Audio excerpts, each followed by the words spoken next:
It is the Sponge Dudes.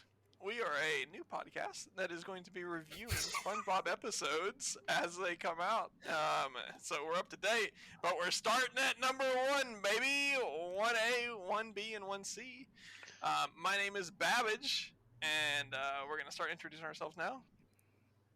Hello, I am Clayton. Tim Tom, Timmy Jim Jam. Hello, that is me. I am Noah. I'm Jojo Bobo. So that's Jackson there. You can call him whatever you want. He doesn't care as long as you don't call him for dinner. So what we're going to be doing is watching SpongeBob episodes. We're going to be reviewing them as they come across.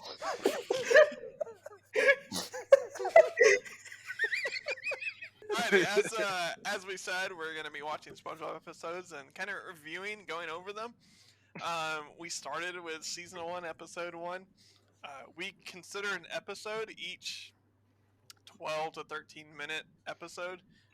Episode 1 is actually 3 episodes, so that's not really a good meter to start off with for what to expect in the future, but it is going to be each 30-minute block that would be on TV.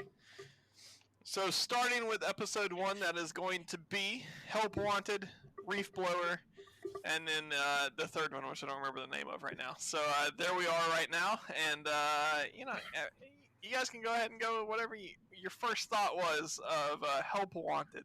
All right, I'm raising my hand. May I speak first? Yeah, absolutely, Tim Tom. Jim, All right, Jim, I Jim. just want to acknowledge the first scene. We see SpongeBob attempting and succeeding at doing a very nice clean and jerk. He has very proper form. It's not much weight, mind you, but form is what matters the most, and I think he really nails this. He does a really good job.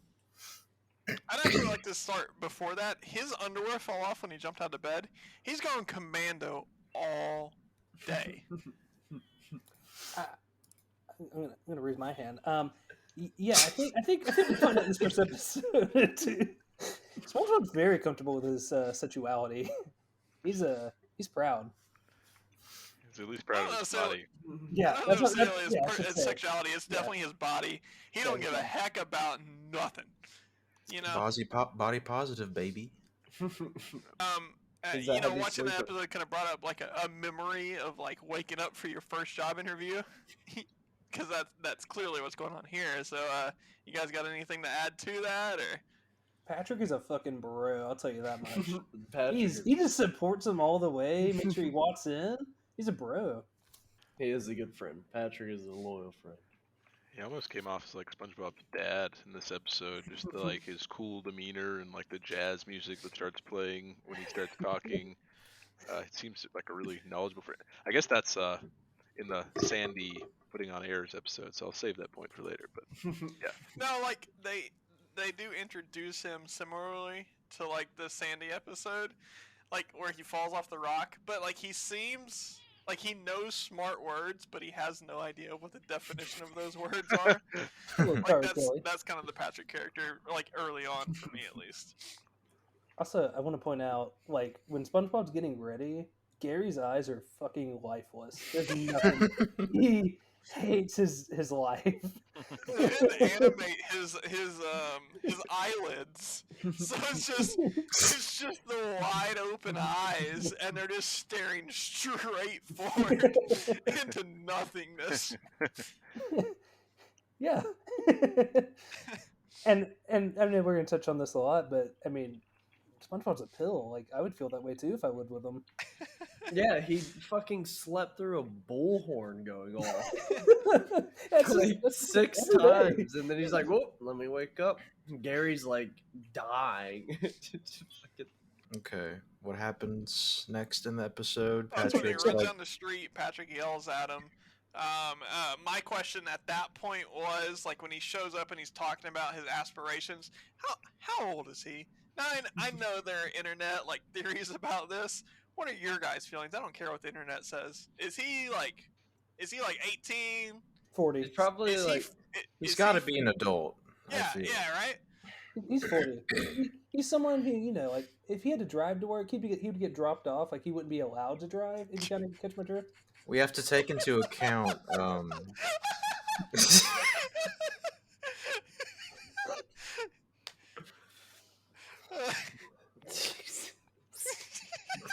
I wrong? Just trying to get to it, Yeah,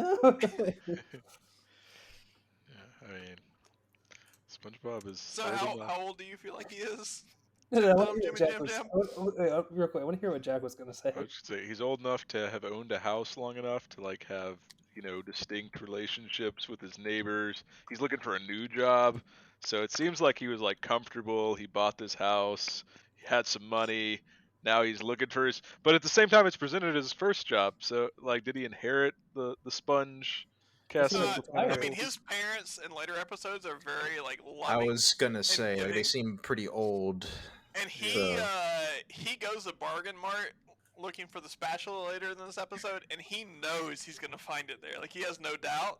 So I don't know. It seems like he's lived a pretty cush frat boy life type of situation. Everything's been given to him.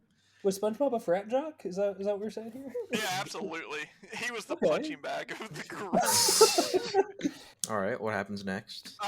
Squidward is rubbing off graffiti of himself, calling him a loser, and he has no emotion doing that. Like, his emotion is transferred to SpongeBob appearing versus the fact that his face is painted on the front of the fucking building, and he got nothing for it. Which is like one of the first memes I want to hit on. Like, in these first couple episodes, I didn't realize how memed this show is. Like, I figured it was like spread out. Obviously, everyone watched SpongeBob in their childhood, but like the first 2 episodes has like 4 or 5 like memes in it, and that's like the first one where he's rubbing off the loser thing, and I'm like, man, I didn't realize that was episode 1 where Squidward's already dealing with this shit. He's already fed up. That supports the whole SpongeBob having been around for a while theory. So I think he is like later in his 20s or something like that. How does that make Because Squidward, what, then? like probably like 40? Because I mean, he has to be Yeah. a little bit older. He seems more like mature than SpongeBob and Patrick, and he's Definitely. Yeah. But what is Patrick like? Where did Patrick come from? If they have the same job, like in like the same like area of Krusty Krab, I understand one of them is a fry cook, or sorry, spoiler alert for the episode. One of them becomes the fry cook, and then one of them is the cashier. So Squidward didn't go to college, and SpongeBob did. Is that what we're hitting on? Wait, how do we know that? I'm just saying, like, We're reading because of it a like little. the entry level job of like being 40. So I'll say, like, Yeah. clearly, like, Squidward did not go to college. Yeah, that Maybe makes not sense. So with SpongeBob, I can't judge that or not, but he's a tradesman, maybe. But I mean, if you think of how much Squidward like resents SpongeBob for trying to work at the Krusty Krab, it kind of supports that like he's worked for his position. He's like kind of proud of his Krusty Krab job. And this annoying little kid's gonna come in here with his fucking modular port and starboard spatula with a fucking focus attachment or whatever, and take his fry cook dollars. It's I don't. You know, I actually wrote down here that Squidward doesn't hate his life. He just finds SpongeBob annoying, which is fair, and in a comma, and that leads to him hating SpongeBob more throughout the entirety of the show, because he not only does he have to live next to SpongeBob, he has to work with him too. It's like in the first episode, Squidward is not like, he doesn't like, like hate working at the Krusty Krab. It seems to me he just like doesn't like SpongeBob because he knows he's irritating, and he's like, don't let this guy work here. I don't want that. So I'm kind of leaning towards Squidward's feelings right now already, where SpongeBob sucks. He's a menace to society. I think in my notes, just in the first 2 episodes, 30 times, SpongeBob's a menace. Oh yeah, there's that scene where he just starts flip flopping around all over the Krusty Krab. I'm like, what are you doing? Yeah, he Very literally sexy. the first day, like before even meeting Mr. Krabs, he walks in and trips on a nail and then does that, and then he just like what? He's already too much immediately. Just already, even Mr. Krabs hated him. Once again, he slept through 6 of those fucking. So I think he's crazy. I go to where Mr. Krabs asked for that spatula, and then you have the whole like the sardines showing up or whatever they are, Anchovies. Anchovies. and smelly smell that smells smelly. I mean, what a meme. And then we go to SpongeBob actually getting the spatula. He starts working, and before we like address the song that starts playing, that spatula does all of the work for him, right? Yeah. Like he's pretty good at using it, but it's like using a power saw and being like, I'm the best cutter in the world. Like, nah, you just know how to use that instrument like that. Well, I mean, also, I mean- let's. Oh, I'm sorry. Go ahead, Jack. You can go first. I'll remember my point. I was just gonna say that I think this just leads to how plush his lifestyle is. He doesn't have a job. He just buys this, and I don't know how to describe the spatula to you people. I mean, it has starboard attachments, but how does he afford this? And also, he knows he's getting a spatula. Why did he grab a shopping cart? That's just a pet peeve of mine. That's a pet peeve of mine. But yeah. Yeah, but he does know to go to Bargain Mart. So What did he say before he walked in? He was like, bargain mart. For all your like where spatula you can needs. get everything, some exposition. I For thought he all the said for stupid all children your that can't follow what a mart is. It's a lot of world building. No, he won't. Before. I mean, there's also the point that he isn't like doing the actual job of a fry cook well, even with the help of that spatula. It's that very specific scenario with the anchovies that he is even doing well. So how does that even qualify him for the fry cook job? Because I mean, they even showcase that in the end of the episode where Patrick comes in and orders a burger and like 20 fucking Krabby Patties come flying out of the Yeah, he kitchen. can't turn it off. He's just like, I gotta mass All or produce. nothing. Henry Ford is sweating in his grave trying to hire SpongeBob right now. I mean, that's the last note I took of this episode was just simply Patrick dies. He gets machine gunned out of the fucking Krusty Krab. We can't forget the throat goat comment that Clayton wrote while we were watching this. I was really trying to hold that. Banger. I was like, this is a song and a half. Like, this needs to be in every episode possible. But it really sets the feeling of the episode. It is Tiny Tim. I don't remember the exact title of the song. A lot of people know him from the Insidious Tiptoe Through the Tulips, but and then also this without realizing that's Tiny Tim. But whatever song they used, fucking banger, just great. I mean, and SpongeBob was fucking schmoovin' to it too, man. He's got some Living in the moves. sunlight. Frat jock confirmed. I actually have a fun fact about that. So this episode was not included on the DVD originally due to copyright issues with the song. The song is named "Living in the Sunlight," "Lovin' in the Moonlight," and it's by Tiny Tim, like I said. And they couldn't include that in the first DVD episode because of the copyright issues. But then they released it later, which was on the third season DVD release. So I thought that was really interesting. Yeah, I just want to say, because, Tommy touched on it, but yeah, I just want to make my comment. Yeah, those anchovies are throat goats. They are just swallowing this burger. It's just not a problem. When I was watching it, I said, did they pay?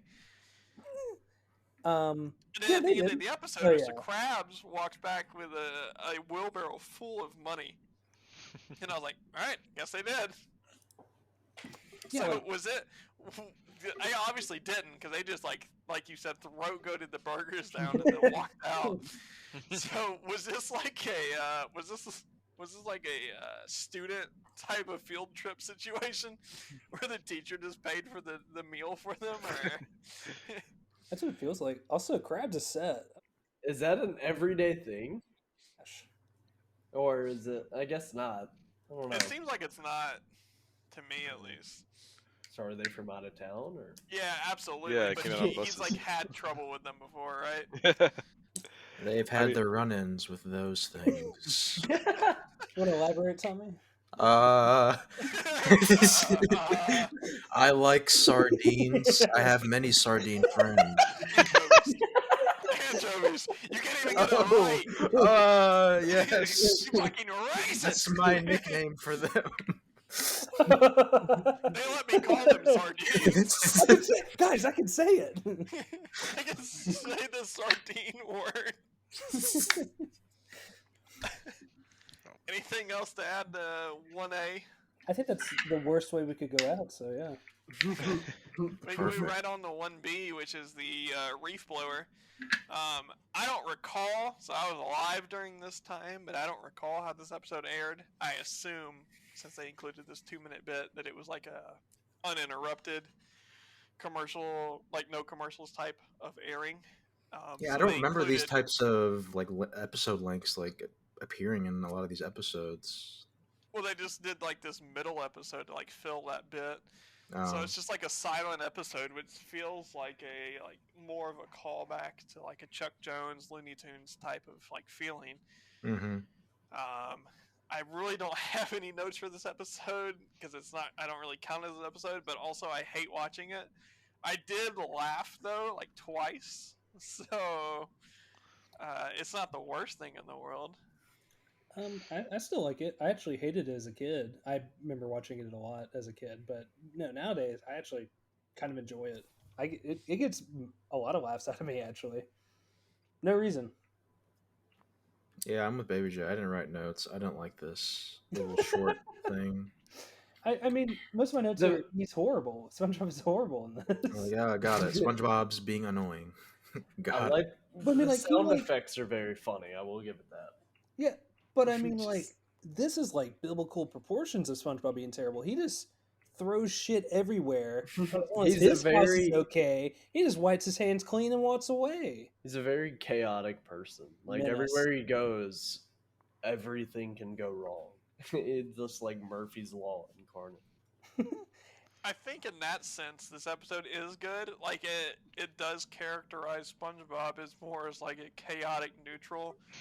Like I wouldn't say that his intentions are bad, so he's a chaotic neutral of like any situation. And sometimes it works out well, and sometimes it works out terrible. And in this situation, it was fine for him and for everyone else in the ocean, which he absorbed into his fucking leaf blower.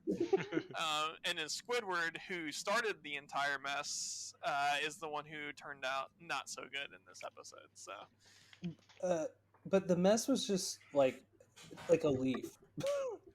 yeah, but those are like shown as being live in like later episodes. So it's just a fucking like skeleton in his yard that Okay, he that's throws true. across.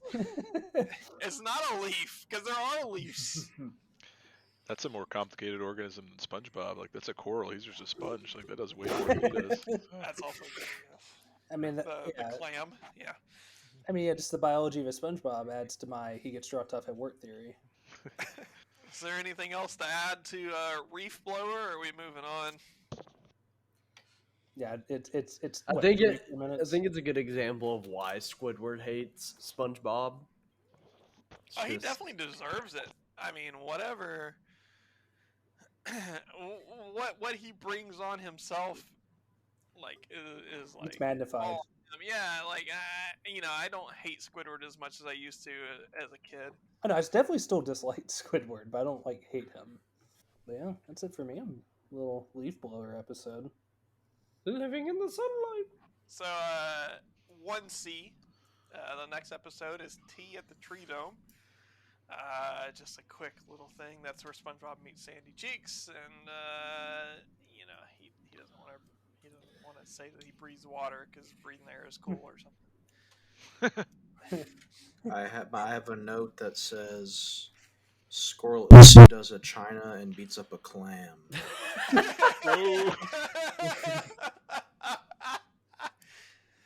Repeat that one more time. Squirrel Issy does a china and beats up a clam. All right. Timmy Tim Jam Jimmy Jim Jam can say that. He gets the pass. I am an Any ethnic, of us so I other get a ones say pass it, to say these things. Yeah, any of us other ones say that, you can report us right away. Actually, that's kind of funny because I did write a note because of what you said. I have Sandy versus Kung Fu Panda, who wins? Oh,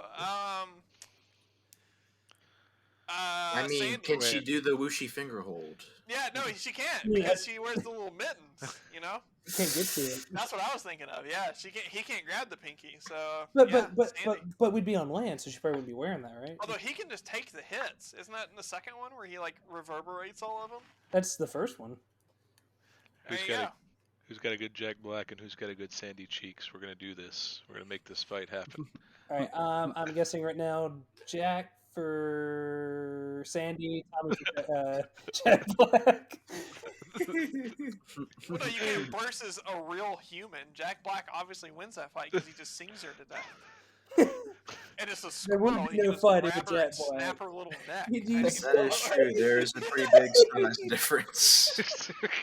Yeah, Black is so charismatic, there wouldn't need to be a fight. But Jesus fucking Christ. her little body goes up, and then he just like And it fucking just, like, it flicks cuts her away to like a real life of a panda and a squirrel. Like on the sticks. Squeezes the squirrel's head off and just eats it. Excuse me. So, SpongeBob and Sandy meet out. SpongeBob is looking at jellyfish and counting their tentacles because he's into that type of shit. And sees Sandy doing karate and was like, I'm actually into that type of shit. And then jumps down in there and then instantly says, I'm into karate. And then she breaks a fucking rock by karate chopping it. And SpongeBob is turned on more than I've ever seen any male character. Can that be children meat next? Yeah. He definitely wants to be beat. Yeah, oh no, 100%. He takes that karate chop. She like greets him with a karate chop, which is weird, Edging. and hits him right in the Edging. head, and it sinks into his soft baby ass skull, like the soft part on the top of their head. Oh my God. And he karate chops her back. His hand is, weak as shit, as referenced in the first episode where he can't Also, lift probably would have killed her. anything. And so then she invites him over, and that's kind of the whole setup of the episode. But that's like 4 minutes of the episode is him just like spying on this squirrel character, figuring out it's a land squirrel, and then asking her about like how she can breathe to let children know that she's okay. She's all right underneath the water. Don't worry about it. Yeah, I was kind of surprised that Sandy was introduced this early. Don't know why I thought it was later on. Don't know if that was just me. I mean, she's an integral part, I guess, but it doesn't feel like ever she's a main character, right? Yeah. And Except there's a couple episodes where she seems like the main character, Well, yeah, I mean, like the Alaskan bullworm. yeah, but every show has that where like a side character is a main character, but like she's like in the first. Like if you're sitting down as a child in 1999, whenever the fuck this aired, you're meeting Sandy, like that seems weird to me. Yeah. yeah, Like yeah, you meet Sandy before you meet Plankton. That's weird. that is weird. I mean, and you meet her before other good background characters like Mrs. Puff. Yeah. Like Well, I we think hadn't it's got just that part of it. introducing like his best friends, because I Oh, think for sure. yeah. And SpongeBob is hot as shit for Sandy. Yeah, I think if I remember in the original version of the show that was supposed to be on a different channel, that SpongeBob and Sandy like were actually a thing to some extent. I might be wrong, but like no, I I think she's think one I of the remember first one something. picture I think it first. was one of those weird spin-off shows or something. I mean, it it was was supposed to be originally- an adult show, right? it's supposed to be like an MTV show or something. Something Like- like that. Oh, When it was, I just know like right before development, it was SpongeBoy. Sponge Boy. Yeah. You like That might that? just be a rumor though. I have no idea. Yeah, don't. We're not a good source of facts here.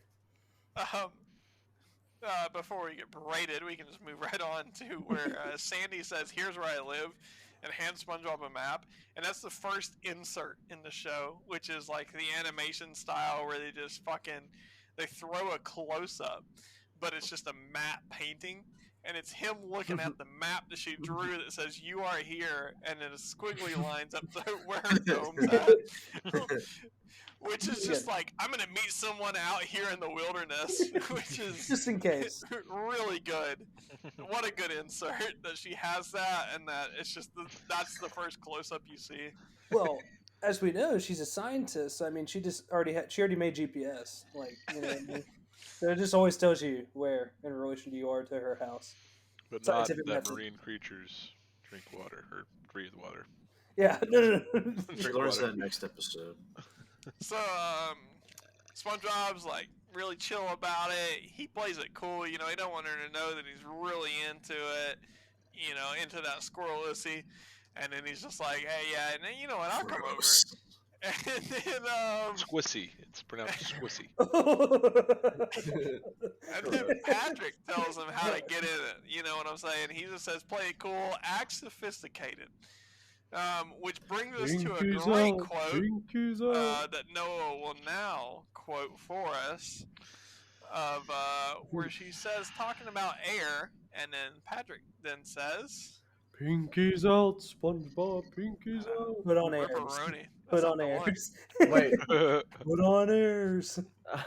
Are you talking about putting on airs? I'll give you another chance. We can edit this. No, it's fine. Jackson We're gonna did it. not edit this part out now. Putting on airs, which is incredibly intelligent for Patrick, as seen in later episodes, to know what that means. And so then he shows up, and he doesn't breathe air because he lives in water. And, antics ensue, and that's like at the like I said, the 4-minute mark of the full setup, and then we've only got like 3 minutes left of this episode, honestly. And I don't know what you guys think, but those first 4 minutes, to me, are a drag. I don't know. Those first 4 minutes are very entertaining. I enjoy all the early episodes of SpongeBob. No, I They're enjoyed still, the episode. I'm just saying, those 4 minutes are a drag. Maybe it's because I know Sandy already and I don't need an introduction, but yeah, it feels like the introduction that happens like in like 3 other episodes where they're doing karate and he breaks his butt and like other like shit like that. Like it's just like I have ended up seeing this so many times. So like imagining like going back and watching this, I'd be irritated. But yeah. One thing, so he obviously goes in, he can't breathe air, his body starts shrinking, there's some funny bits where he reaches out for a cup or whatever and his hand falls apart, or you know, he hands her the flowers and she takes them and his hand falls apart because he's holding on to it and he can't let go, and I laughed at that. But like, this is the first episode of the show, and speaking like animation wise, like they deform his character so much in this episode by like making him like dried out by air, and I think that's so weird because if you think of this as like watching it for the first time, like you're still getting used to the character, and like but they shrink him down, and like his character model changes so much in this episode. I just think that's really awesome of them to just be like, yeah, just fucking throw it at the wall, see what happens, you know. we don't care. Like imagine like you watching Bugs Bunny and he acts like a character, like another like animal for the entirety of the episode, you know? He just turns into a fucking like a CGI rabbit with like, you know, tendril hairs coming off of it and fully detailed eyes and teeth just for a frame, and goes back to Bugs Bunny. And that's your first exposure to the episode, you know, to the character, and you're like, I don't really like that. So I just think that's interesting that they just like deformed him as much as they did for this episode. I don't know, that's just like a weird animation thing that I like. Yeah, it's really hilarious when you're just like, she's just kind of like going on and talking, and he's just like a still frame, and his mouth is open. He's so dried out, and those cuts of him kill me every time. Where he's dry, like the yes, inserts again. It's just dried out. So like that's for that. I don't know what made it popular, but what made it popular for that time was Ren and Stimpy, where they would like insert like matte painting, like still photographs and then animate over it. And so in SpongeBob here, he's dry as shit, and they do like a highly detailed close-up matte painting of him with the sweat dropping over his face and shit as he's like, water. I don't need it. Yeah, I don't I don't need it. need it. Yeah, And they do that. Definitely They don't cut to need it twice, which is just great. I think one of my favorite cuts is just like where it's just like leaking down the like Voss, and you see him, and he's just aching Yeah, for it. She goes ice cold water for these plants, which Ice absolutely cold water. absolutely kill those Well, she- plants. She's fucking taunting him, dude. She was thinking about that little bead of condensation that would roll down the side just because of the ice in there. I mean, they're doing the tango, like you said. He's hot for her, and you know they're trying to figure out where they are. It's a euphemism for her squirrel pussy, you know. Ugh. All right, edit that up. Edit it out.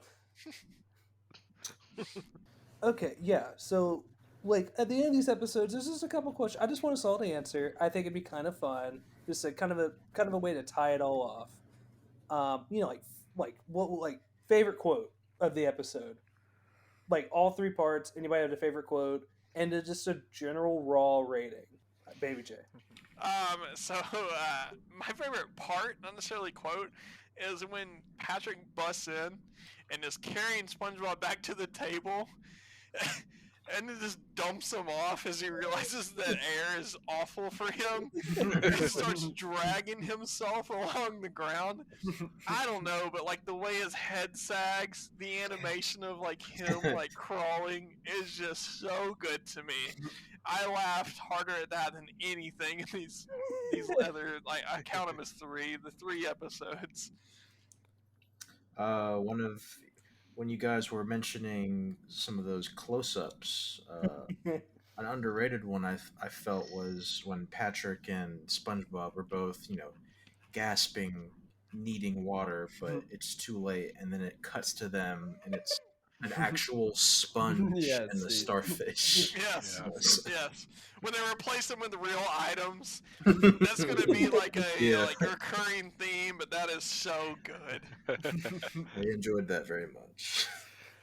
Another sort of theme or refrain they sort of introduce is how there'll be a lot of cuts to Mr. Krabs just making some obscene fucking noises in all sorts of episodes, like the famous Blue Blackum. Anyway, in the anchovy episode, there's like a close up of him and Squidward stuck to the mast / column holding up the Krusty Krab, just making some just making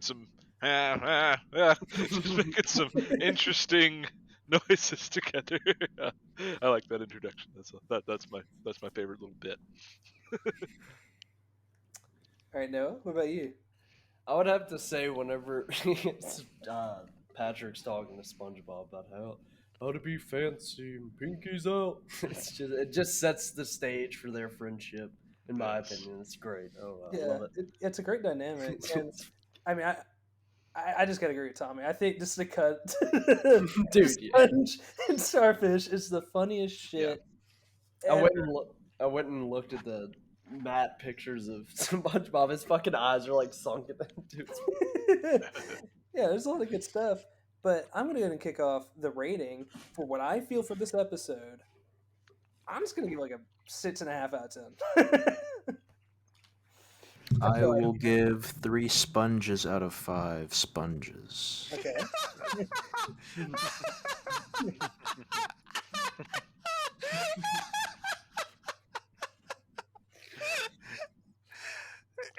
Well, So- I was going to so- do a random object rating, but You do after that Starfish. laugh, it's not going to be.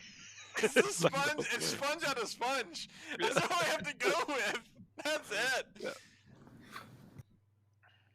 Well, How many sponges out of sponge do you give it?